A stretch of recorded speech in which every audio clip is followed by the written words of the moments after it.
Shalom, saudara-saudari yang dikasihi Kristus. Jumpa kita dalam renungan harian GKI Kuitang.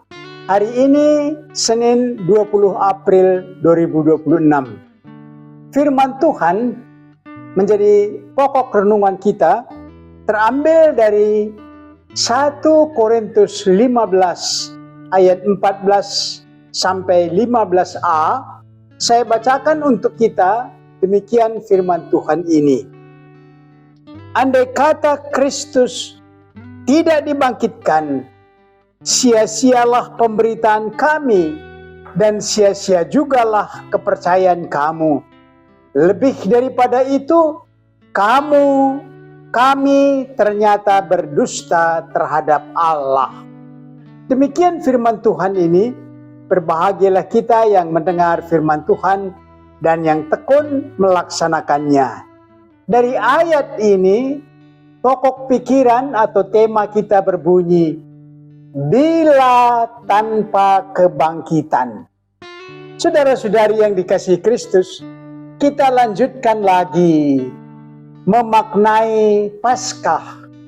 Setelah Roh Kudus dicurahkan, hidup para murid dan para pengikut Yesus bergerak sebagai saksi Yesus yang sungguh bangkit.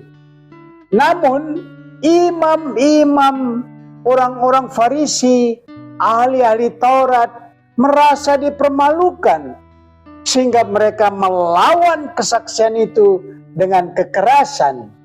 Itulah yang membawa Stefanus menjadi martir. Nas renungan ini memberi kepastian perjuangan hidup dalam iman tidak sia-sia. Para rasul dipanggil menjadi saksi kebangkitan. Kebangkitan itu walau dengan tantangan yang sangat keras.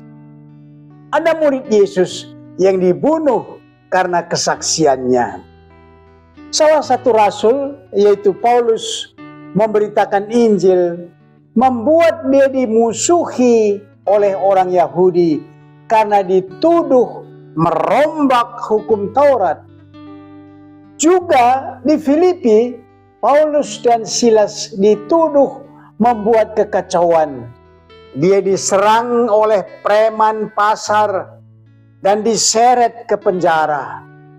Di Yerusalem, ketika dia mengajar, dia ditangkap oleh penguasa Bait Allah. Mulai sejak itu, Paulus didakwa orang Yahudi dan dakwaan itu diajukan ke pemerintah Kekaisaran Roma sehingga dia diadili oleh penguasa negeri.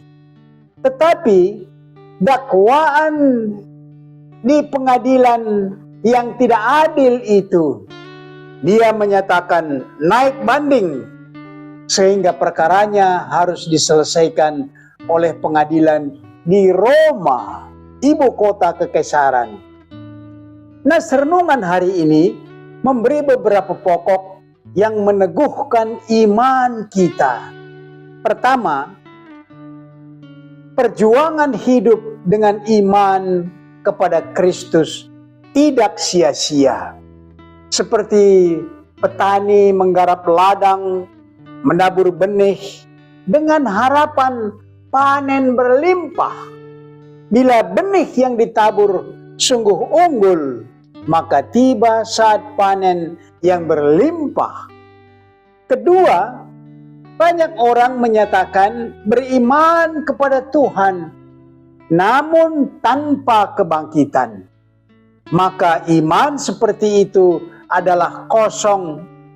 Banyak orang yang selalu memanggil nama Tuhan, Allah, tetapi tanpa kebangkitan, maka iman mereka ini adalah kosong. Karena memanggil nama Tuhan tanpa percaya kepada Kristus yang bangkit.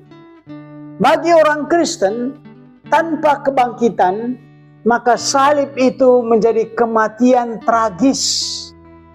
Cerita Alkitab tentang kehidupan Yesus hanyalah sebagai cerita tak merubah hati. ketiga saksi-saksi Injil tanpa kebangkitan berubah menjadi mencari popularitas dan menjadi alat mendapat uang. Mengesampingkan kebangkitan, maka gereja hanyalah sebuah organisasi sosial.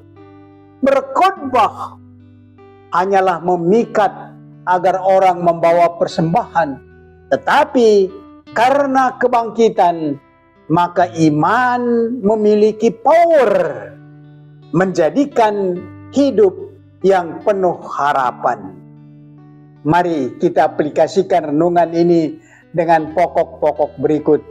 Pertama, pernahkah Anda mengalami kuasa iman dalam suka atau duka hidup Anda?